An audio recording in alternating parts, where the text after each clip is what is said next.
আসসালামু আলাইকুম শিক্ষার্থী বন্ধুরা, আশা করি সকলেই ভালো আছো। আমি রনি স্যার, টিউটর শ্রমের পক্ষ থেকে তোমাদের সকলকে আন্তরিক শুভেচ্ছা। আজকে আমি তোমাদের সাথে যে বিষয়টা নিয়ে আলোচনা করব সেটি পরিসংখ্যানের খুবই গুরুত্বপূর্ণ একটা বিষয়, কেন্দ্রীয় প্রবণতা। অষ্টম, নবম এবং দশম শ্রেণীর প্রত্যেক শিক্ষার্থীর অবশ্যই কেন্দ্রীয় প্রবণতা সম্পর্কে একটা ভালো ধারণা থাকতে হবে। আমি চেষ্টা করব তোমাদেরকে কেন্দ্রীয় প্রবণতা সম্পর্কে খুব ভালো একটা ধারণা প্রদান করার জন্য। প্রথমে আমি কেন্দ্রীয় প্রবণতার সংজ্ঞা দিয়ে শুরু করছি। কেন্দ্রীয় প্রবণতা কাকে বলে? উপাত্তসমূহের কেন্দ্রীয় মানের দিকে ঝুঁকে পড়ার প্রবণতাই হলো কেন্দ্রীয় প্রবণতা। অর্থাৎ উপাত্তসমূহের কেন্দ্রীয় মানের দিকে পুঞ্জীভূত হওয়াকে আমরা কেন্দ্রীয় প্রবণতা বলছি। কেমন? আমি তোমাদেরকে একটা উদাহরণ দেওয়ার চেষ্টা করছি। ধরো তুমি কোনো একজন শ্রমিককে তার দৈনিক মজুরি সম্পর্কে জানতে চাইলে। ওই শ্রমিক বেশিরভাগ দিনগুলোতে যে মজুরি পায় সেই মজুরির কথাই আসলে তোমাকে বলবে। মূলত সে তোমাকে যে মজুরির কথা বলবে সেটা আসলে তার মজুরির হার বা গড়। অর্থাৎ বেশিরভাগ দিনগুলোতে সে যে মজুরি পায় সেটাই তোমাকে জানাবে। একজন শ্রমিক বেশিরভাগ দিনগুলোতে যে মজুরি পায় সেই মজুরিটা হয়তো সব দিনের মজুরির সমান হয় না। সে তোমাকে যে মজুরির কথা বলবে সেই মজুরিটা আসলে বেশিরভাগ দিনগুলোতে যে মজুরি পায় সেই মজুরির কাছাকাছি হবে, নতুবা সমান হবে। এভাবে তথ্য সারিকে মধ্যক মান দ্বারা উপস্থাপন করার প্রবণতা বেশিরভাগ ক্ষেত্রেই লক্ষ্য করা যায়। মধ্যক মান দ্বারা তথ্য সারিকে উপস্থাপন করাই হলো আসলে কেন্দ্রীয় প্রবণতা। অষ্টম, নবম এবং দশম শ্রেণীতে তিন ধরনের কেন্দ্রীয় প্রবণতা সম্পর্কে তোমাদেরকে ধারণা দেওয়া হয়েছে। কি কি? এক নম্বর হলো গড়, দুই নম্বর মধ্য এবং তিন নম্বর হলো প্রচুরক। এই তিনটি কেন্দ্রীয় প্রবণতার পরিমাপ সম্পর্কে তোমাদেরকে অষ্টম, নবম এবং দশম শ্রেণীতে ধারণা দেওয়া হয়েছে। আমি আরো একটা উদাহরণের মাধ্যমে কেন্দ্রীয় প্রবণতাকে একটু ক্লিয়ার করার চেষ্টা করছি। ধরো তুমি যেই শ্রমিককে তার মজুরির কথা জিজ্ঞেস করেছিলে তার সাপ্তাহিক মজুরির একটা উপাত্ত আমি এখানে উপস্থাপন করছি। দেখো, 500, 400, 500, 450, 500, 350, 400। এগুলো হলো ওই শ্রমিকের সাপ্তাহিক দৈনিক মজুরি। অর্থাৎ প্রতি সপ্তাহে সে প্রতিদিনকার যে মজুরি পায় সেই মজুরিকে আমি এখানে উপস্থাপন করলাম। আমি এই মজুরিকে একটু মানের ঊর্ধ্বক্রম অনুসারে সাজিয়ে লিখছি। প্রথমে হলো আমার 350, এরপর আসে 400, 400, 500, 500, 500, 500। এখন তুমি ওই শ্রমিককে যদি দৈনিক মজুরির কথা জিজ্ঞেস করো, সে তোমাকে এই বেশিরভাগ দিনগুলোতে সপ্তাহে কিন্তু 4 দিন সে 500 টাকা করে মজুরি পায়। বেশিরভাগ দিনগুলোতে যে মজুরি পায় সেই মজুরির কথাই তোমাকে বলবে। ওই মজুরিটা কিন্তু আসলে আমি যদি এগুলো সবগুলোকে যোগ করে 7 দিয়ে ভাগ করি তাহলে যে গড়টা পাবো সেই গড়টা দেখবে এই 500 এর আশেপাশেই থাকবে, সামান্য কম বেশি হবে, সেটা কোনো ফ্যাক্টর নয়। সে বেশিরভাগ দিনগুলোতে যে মজুরি পায় সেই মজুরিটাই আসলে তোমাকে বলে, গড়ে তোমাকে ওই মজুরির কথাই আসলে বলে। এবার আসলে তাহলে গড়টা আমরা আসলে কিভাবে নির্ণয় করি? গড় নির্ণয় করি আসলে সপ্তাহে যে মজুরি পেল সেই মজুরিগুলোকে একসাথে যোগ করে ওই 7 দিয়ে ভাগ করলেই হয়ে যায়। ক্লিয়ার? এখন আমি যদি বলি তাহলে মধ্যক কি জিনিস? মধ্যক হচ্ছে একদম মাঝখান বরাবর যে মানটা।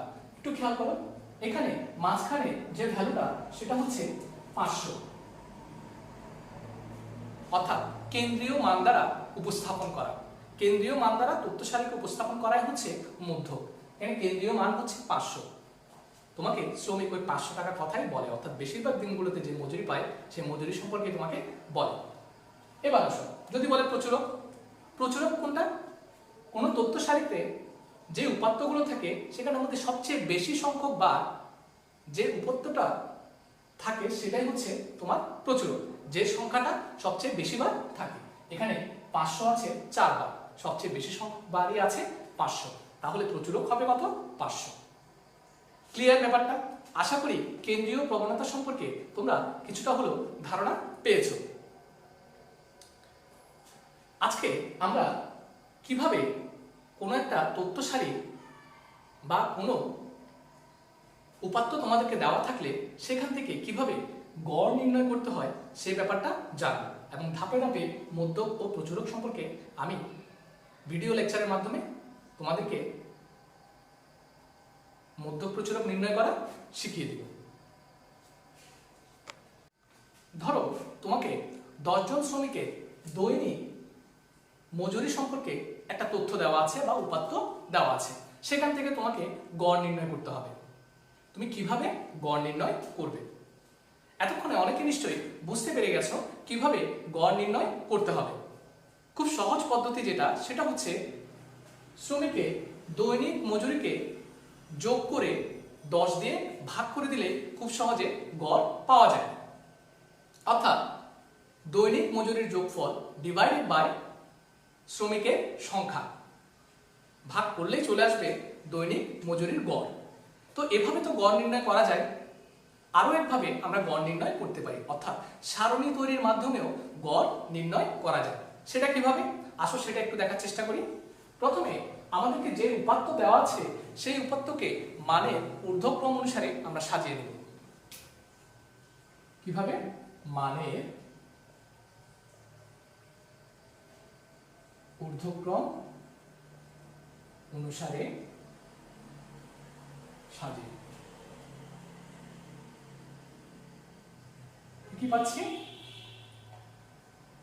প্রথমে 300, 300, তারপরে হলো 325, তারপরে আছে 400, না 350, 350, 400, 400, তারপরে আছে তোমার 450, তারপরে আছে 500, তারপরে আছে 550, 4, 5, 6, আরো একটা আছে আমরা হয়তো মিসিং,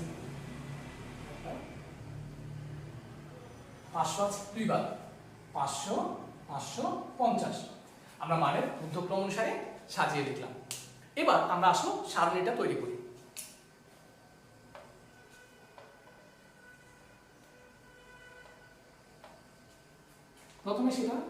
প্রথমে হচ্ছে দৈনিক মজুরি।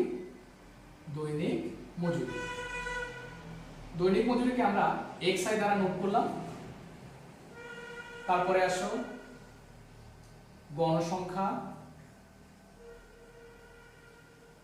গণসংখ্যাকে আমরা fi দ্বারা চিহ্নিত করলাম। এরপরে আসো fi ইনটু xi। ক্লিয়ার? আমরা একটা সারণী তৈরি করে নিলাম। এবার আসো দৈনিক মজুরি 300, 300 কয়বার আছে? 2 বার, তাহলে গণসংখ্যা হবে 2। আর এখানে আছে fi xi, 300 ইনটু 2 হচ্ছে 600। এবার আসো 325 কয়বার আছে? একবারই, তাহলে 325 ইনটু 1 হচ্ছে 325। এরপরে আসো 350 আছে একবার, তাহলে 350, 400 আছে 2 বার, তাহলে হচ্ছে 800, 450 আছে একবার, তাহলে 450 ইনটু 1 450, 500 আছে 2 বার, তাহলে হবে 1000। এরপরে আসো 550 আছে একবার, তাহলে হবে 550 ইনটু 1 550। এবার গণসংখ্যা আমরা n ইকুয়াল টু কত পাই? n ইকুয়াল টু পাই 10, যোগ করে তোমরা দেখো 10। এরপরে এখানে আসো মোট আমরা কত পাচ্ছি? এভাবে লিখতে পারি সামেশন মানে হচ্ছে যোগফল, summation fi xi equal to আমরা কত পাচ্ছি? তোমরা এখানে summation of F I x I লিখতে পারো, অথবা সরাসরি ইচ্ছে করলে তোমরা মোড লিখতে পারো। মোড কত পাচ্ছি যোগ করে দেখো, 600 plus 325 plus 350 plus 800 plus 450 plus 1000 plus 550 equal to পাচ্ছি 4075। মোট পাচ্ছি 4075। তাহলে এখন আমরা গড় কিভাবে নির্ণয় করব? খুব সহজে। সুতরাং নির্ণয় গড় ইকুয়াল টু 4075 ডিভাইডেড বাই 10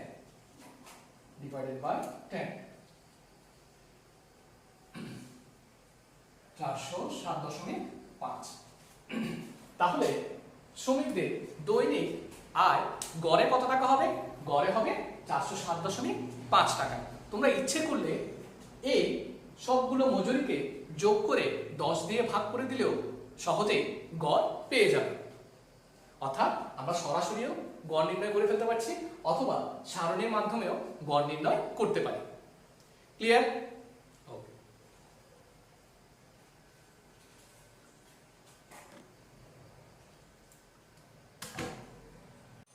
সুপ্রিয় শিক্ষার্থী, আমরা আজকে তোমাদের সাথে আলোচনা করব গণসংখ্যা নিবেশন সারণী থেকে কিভাবে গাণিতিক গড় নির্ণয় করতে হয় সেই বিষয়টা নিয়ে।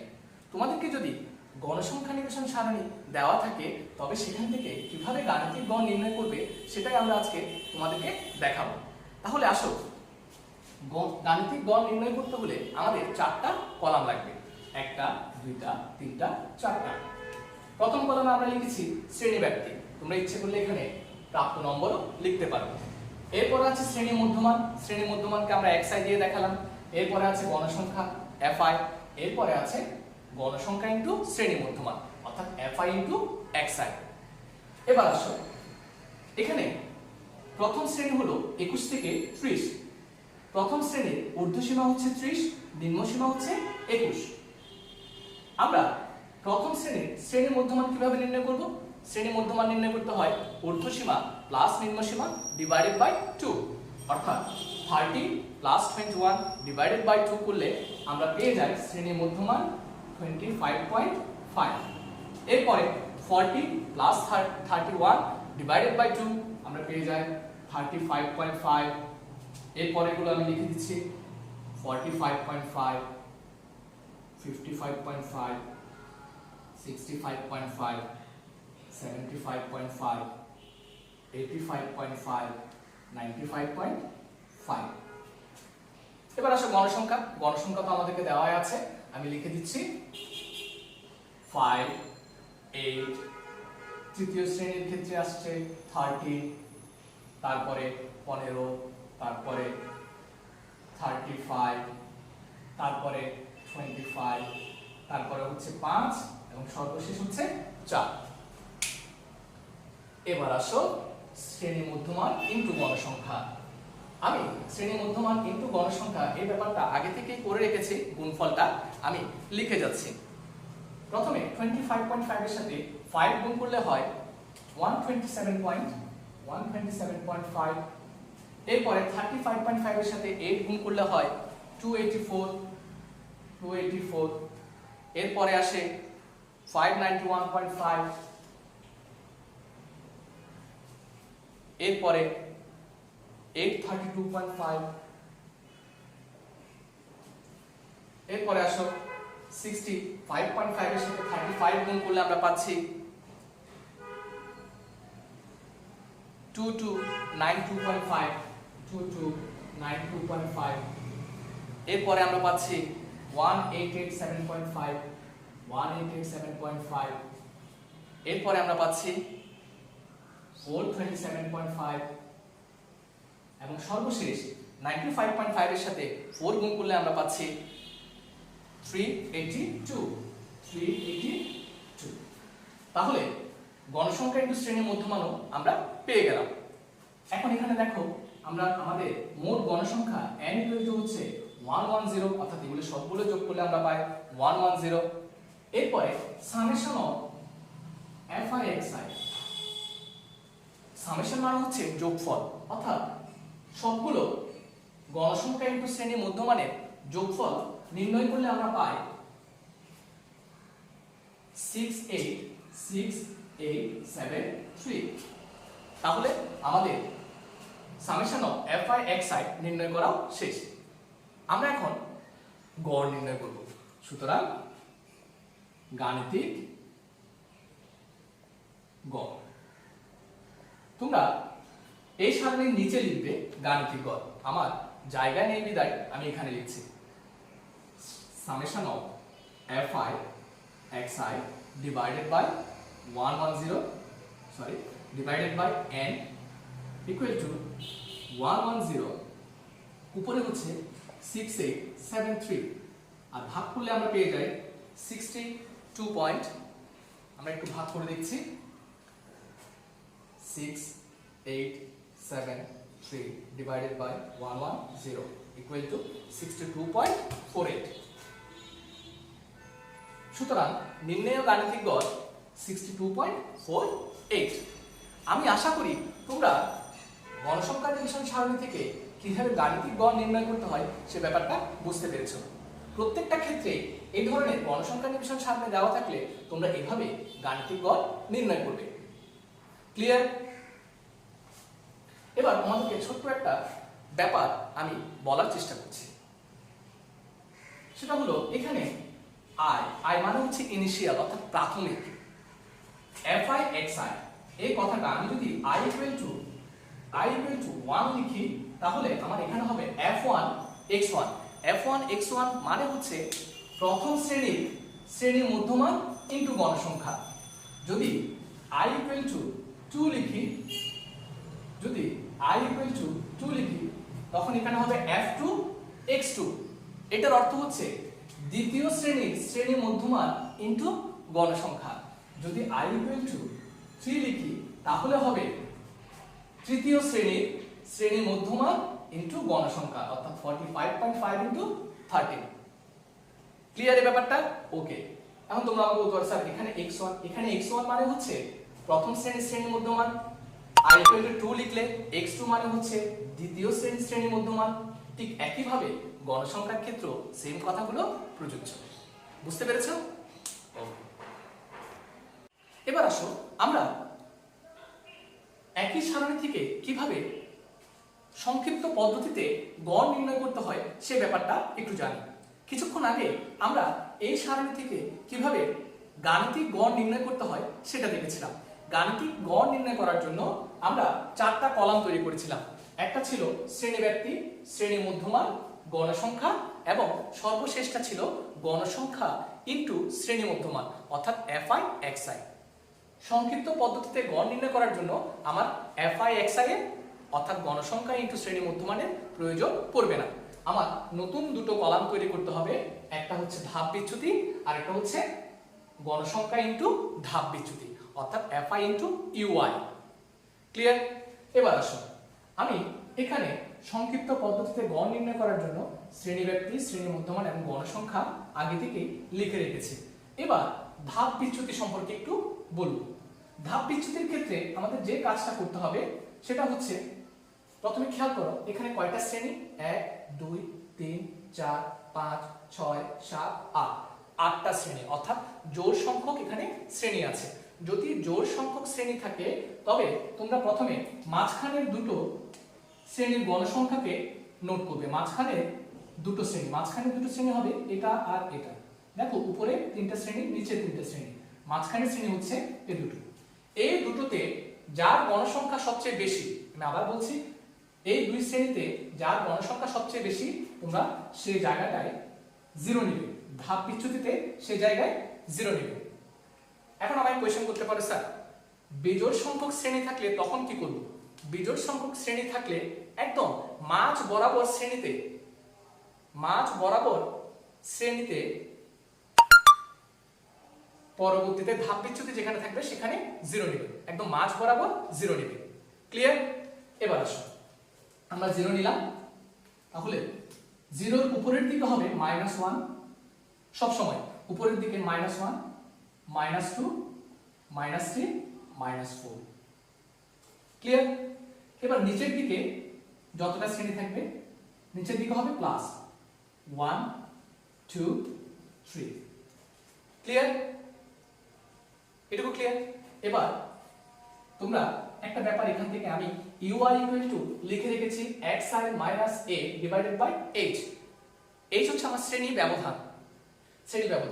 এখানে 30 থেকে 21 পর্যন্ত শ্রেণী ব্যবধান কত একটু খেয়াল করো। 21 থেকে শুরু করবে, 21, 22, 23, 24, 25, 26, 27, 28, 29, 30, অর্থাৎ 10। শ্রেণী ব্যবধান কত? 10। তাহলে আমরা 10 পেয়ে গেলাম h এর মান। এবার xi হচ্ছে আমার এখানে, এগুলো হচ্ছে আমার xi। ক্লিয়ার? এবার a হচ্ছে আমার আনুমানিক গড়। কি আনুমানিক গড়? আমরা আনুমানিক গড় কোনটা ধরবো? যেখানে আমরা ধাপ বিচ্যুতি 0 নিয়েছিলাম বা 0 নিয়েছিলাম, সেখানে যে শ্রেণীর মধ্যমান থাকবে, কত নাম্বারটা? 1, 2, 3, 4, 5 নাম্বার, সেটা হচ্ছে আমার আনুমানিক গড়। 0 যেখানে নিয়েছিলাম ধাপ বিচ্যুতি, সেখানে সেই শ্রেণীতে যে শ্রেণী মধ্যমান থাকবে সেটা হবে আমার আনুমানিক গড়। এখন তোমরা একটু খেয়াল করো, আমরা এই জায়গা থেকে খুব সহজে প্রত্যেকটা শ্রেণীর মানগুলো বের করে ফেলতে পারি। কিভাবে দেখো তো? ধাপ বিচ্যুতি দেখো, প্রথমে u1 এরটা যদি আমি বের করতে চাই, x1 এখানে হবে x1 মানে হচ্ছে প্রথম শ্রেণীর শ্রেণী মধ্যমান, কত? 25.5 মাইনাস a কত আমার? a হচ্ছে 65.5 ডিভাইডেড বাই আমার ব্যবধান হচ্ছে 10 ইকুয়াল টু, একটু ভাগ করে দেখো তো, 25.5 minus 65.5 equal to divided by 10 equal to 4, -4। এই যে -4 চলে আসলো। তুমি যদি u2 বের করতে চাও, ঠিক একই ভাবে u2 এর ক্ষেত্রে দ্বিতীয় শ্রেণীর শ্রেণী মধ্যমান 35.5 হবে, এখানে a হবে কত? 65.5 আর নিচে ডিভাইডেড বাই 10। এভাবে দিলে দেখবা -3, -2, -1 দিলে এমনি সবগুলো চলে আসবে। যা অঙ্ক করার জন্য আমার এই ব্যাপারটা নিয়ে চিন্তা না করলেও এখন চলবে। আমরা কি করলাম? 0 নিলাম, 0 নেওয়ার পরে উপরের দিকে মাইনাস, নিচের দিকে প্লাস। এবার আসো কি করব দেখো। এবার আমার fi ui আমরা গুণ করছি, 4 5 20 -20, 3 8 24 -24, 26 -15, এখানে হচ্ছে 0, এখানে 25, এখানে 10, এখানে 3 4 12। তাহলে summation of fi ui equal to আমরা পাচ্ছি কত? আমরা পাচ্ছি -38। ক্লিয়ার? এবার তাহলে আমরা গড়টা নির্ণয় করে ফেলি। নির্ণয় গড় ইকুয়াল টু এর মান কত বলতো? আনুমানিক গড় 65.5 প্লাস উপরে -38 ডিভাইডেড বাই 110 ইনটু 10, এর মান হচ্ছে 10। এবার আমরা এখানে লিখতে পারি 65.5 প্লাস মাইনাস মাইনাস, এখানে আমরা গুণ করলে আমরা পাই মাইনাস, এখানে কাটলে থাকে 11, 38/11 ইকুয়াল টু আমরা কত পাচ্ছি? সরাসরি যদি ক্যালকুলেশন করি 62.05 পেয়ে যাই। ক্যালকুলেশন করলে 62.05 পেয়ে যাই। আমি আগে থেকে ক্যালকুলেশন করে রেখেছিলাম যাতে দ্রুত আমি তোমাদেরকে ব্যাপারটা বুঝিয়ে দিতে পারি। আর অনলাইনে যেহেতু ক্লাস নিচ্ছি সেহেতু ক্লাসটা যাতে একটু দ্রুত নিতে পারি, কারণ আমি জানি তোমরা এই ব্যাপারগুলো মোবাইলের সামনে দেখতে দেখতে অনেক সময় বোর ফিল করো বা অনেক সময় দেখতে ইচ্ছে করে না। এই কারণে আমি দ্রুত যাতে ক্যালকুলেশন করতে পারি সে কারণে আগে থেকেই আমার ম্যাথমেটিক্যাল ক্যালকুলেশনগুলো করে রেখেছিলাম। আমি আশা করি তোমরা এই ব্যাপারটুকু বুঝতে পেরেছো কিভাবে সংক্ষিপ্ত পদ্ধতিতে গড় নির্ণয় করতে হবে। বেশিরভাগ ক্ষেত্রে স্টুডেন্টরা কনফিউজ হয়ে যায় এই জায়গাটায় কোন জায়গায় জিরো নেবে। আমি তোমাদেরকে আবার একটু বলে দিচ্ছি, যদি শ্রেণী সংখ্যা জোড় হয়, জোড় সংখ্যক শ্রেণী থাকে, তাহলে একদম মাঝ বরাবর তোমরা দুটো শ্রেণী নির্ধারণ করবে, সেখানে যার গণসংখ্যা সবচেয়ে বেশি সেই জায়গাটায় তোমরা জিরো নেবে। আর বেজোড় সংখ্যক শ্রেণী থাকলে একদম মাঝ বরাবর জায়গায় শূন্য নেবে। কোথায়? ধাপ বিচ্যুতিতে। তারপরে উপরের দিকে মাইনাস আর নিচের দিকে প্লাস। আশা করি সংক্ষিপ্ত পদ্ধতিতে গড় নির্ণয় ব্যাপারটা বুঝতে পেরেছো। যদি কোনো প্রবলেম থেকে থাকে তাহলে অবশ্যই আমাদের কমেন্ট বক্সে এসে কমেন্ট করে আমাদেরকে জানাবে। চেষ্টা করব তোমাদের প্রশ্নের যথাযথ উত্তর দিয়ে তোমাদেরকে সহযোগিতা করার জন্য। আর যদি আমাদের ভিডিওটি ভালো লেগে থাকে তাহলে অবশ্যই সাবস্ক্রাইব করো।